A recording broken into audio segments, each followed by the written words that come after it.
Generally, all of us have about the same sized skull. I'll excuse the lady. To a large extent, most human beings have enough brain material in their head.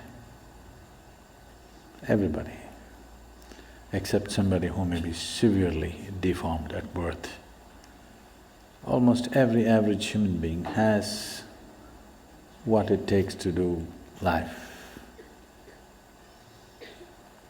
But why is it that one person's brain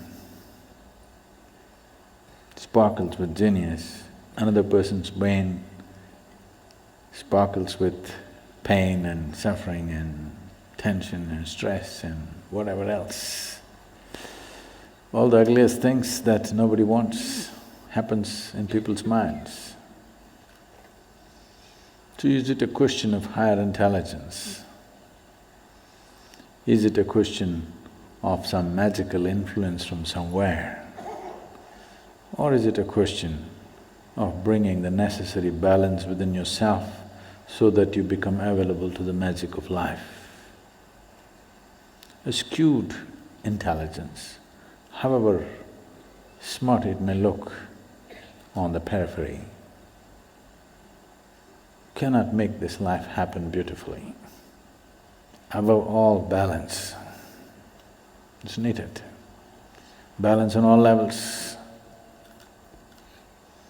Otherwise, our very body and our very brain will function against us to a point where the only idea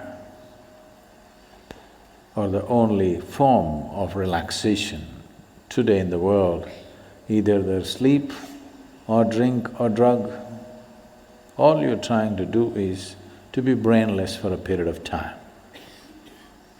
Because brain has become such a nuisance. If you didn't have one, you would be at least peaceful. Yes.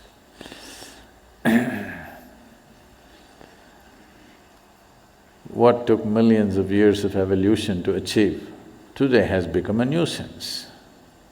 What is the greatest miracle within this human frame has become a misery manufacturing machine. There are many aspects to it, I don't want to make it too simplistic, but above all, the most important thing is balance or lack of balance. So, this human mechanism, which is the most sophisticated instrument on the planet, if you do not pay enough attention to it, if it turns against you, there is nothing here in the world which can save you because nothing is more sophisticated than this one. Because this is of the highest level of evolution and sophistication. If this turns against you, nobody can save you, I want you to know this.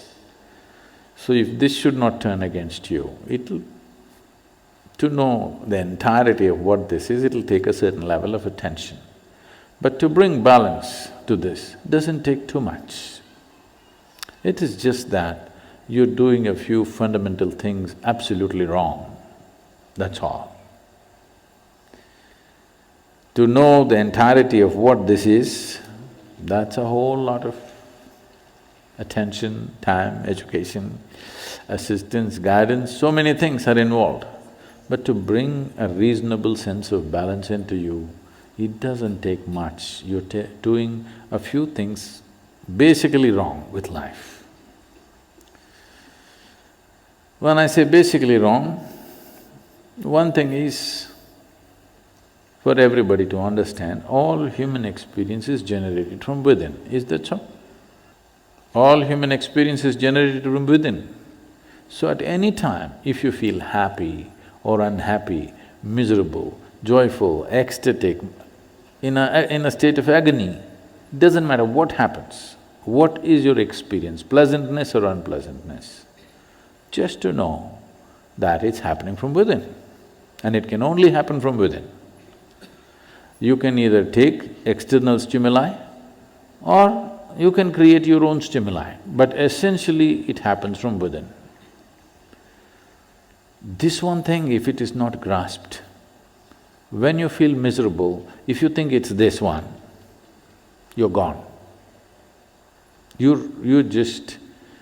the keyboard is here, but you're punching the wall. This is not going to work. This one basic fundamental thing is something that almost 90% of the humanity is always doing it wrong. Whenever they feel miserable, they think it must be this one or that one or that one or that one. Now, all human experience is generated from within. If something is feeling unpleasant, first thing is to look at this. What am I doing wrong with this? Am I eating wrong? Am I sleeping wrong? Am I sitting wrong? Am I breathing wrong? Is my heart beating wrong? Something, my very chemistry is wrong. Something is wrong with this, not with that. So the moment you think by kicking the wall you can fix this one, then you made a fundamental mistake. The harder you try, the further away from it you go. So, this possibility of bringing balance to the system, first of all, is the fundamental nature of yoga. The most basic forms of yoga, whether it is… I know many of you doing probably the Nadi Vibhajan or Yoga Namaskar or Surya Namaskar or Surya Kriya, these are all basic forms of yoga. The first thing is to bring balance. Once there is balance, then you can build a tower on top of this. If there is no balance, whatever you build will only lead to more trouble. The more basic you are, the better it is. So this is what a whole lot of humanity is seeking, somehow to remain basic. Because if you build something, it feels terrible when there is no fundamental balance. Anything standing up without balance is a big problem. So the best thing is to lie down, stay close to the ground. If you grow tall, it'll be a problem, so remain at the minimum. A whole lot of humanity has reduced themselves to a minimal possible thing in their life. If I don't get into trouble, that's good enough. A whole lot of humanity. This is a serious waste of evolutionary work. What has happened on this planet in the last few million years to evolve life from its simplest form to what it is today, just wasting the entire process. And Mother Earth is not going to let you get away with it. You will pay the price. If you try to make life go backwards, it will make sure you pay the price. So instead of trying to do this, that, so many things, first thing is to do something to bring balance. First step is just this, that everything that I generate from within me in the form of experience, sensations, painful, pleasant, wonderful, horrible, whatever I go through is essentially generated from within me and nobody else but me. Others may help, you know. Others help. If you're miserable, some people will fuel it and help. If you're joyful, some people will fuel that and help. There are different types of people around us. They assist you as they know their life. But essentially, it is your making.